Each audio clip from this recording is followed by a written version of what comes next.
उनीहरूले के भने रिपोर्टर्स कलममा हामीलाई त राजनीतिको बारेमा केही पनि थाहा छैन भन्नुभएपछि त उनीहरूलाई पनि राजनीति गर्ने व्यक्तिहरू तपाईँको के छ भने त्यही आफ्नै नातावाद कृपावाद भन्ने जस्तै परम पूर्व कालदेखि राजनीति गर्दै आएको व्यक्तिको चाहिँ नसादेखि केसीकामा राजनीति हुन्छ र बुझेको हुन्छ। उसले कानुनदेखि लिएर यो विधानहरूदेखि लिएर राज्यमा हुने कुराहरू सबै तपाईँको फुत्त अहिले एकछिन आउँछ र बुरुक्क उफ्रिने व्यक्तिलाई फेरि राजनीतिको गहिरो रूपमा थाहा नहुन हुँदैन हैन।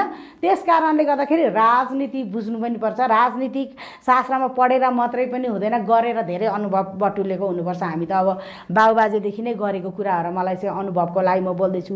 त्यस कारणले गर्दाखेरि यो राष्ट्रपतिमा चाहिँ एक किसिमको अन्तर्निहित शक्ति हुन्छ। झोले भन्छु हैन, झोलेकै छोराछोरी भएर मौका पायो, नातावाद कृपावाद भयो भन्न खोजेको।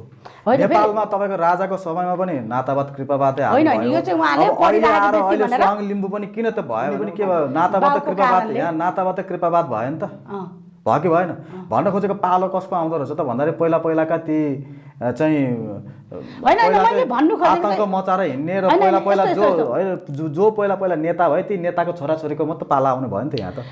त्यो पालो मिच्नलाई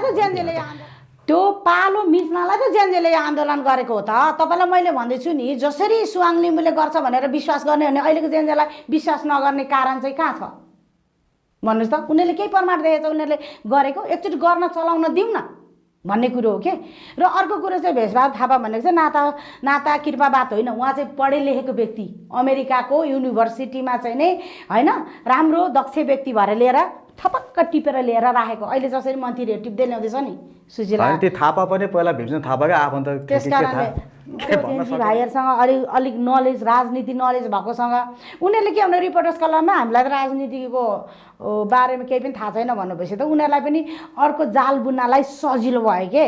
राजनीति गर्ने व्यक्तिहरू तपाईँको के छ भने त्यही आफ्नै नातावाद कृपावाद भन्ने जस्तै परम पूर्व कालदेखि राजनीति गर्दै आएको व्यक्तिको चाहिँ नसादेखि केसीकामा राजनीति हुन्छ र बुझेको हुन्छ। उसले कानुनदेखि लिएर यो विधानहरूदेखि लिएर राज्यमा हुने कुराहरू सबै तपाईँको फुत्त अहिले एकछिन आउँछ र बुरुक्क उफ्रिने व्यक्तिलाई फेरि राजनीतिको गहिरो रूपमा थाहा हुँदैन हैन।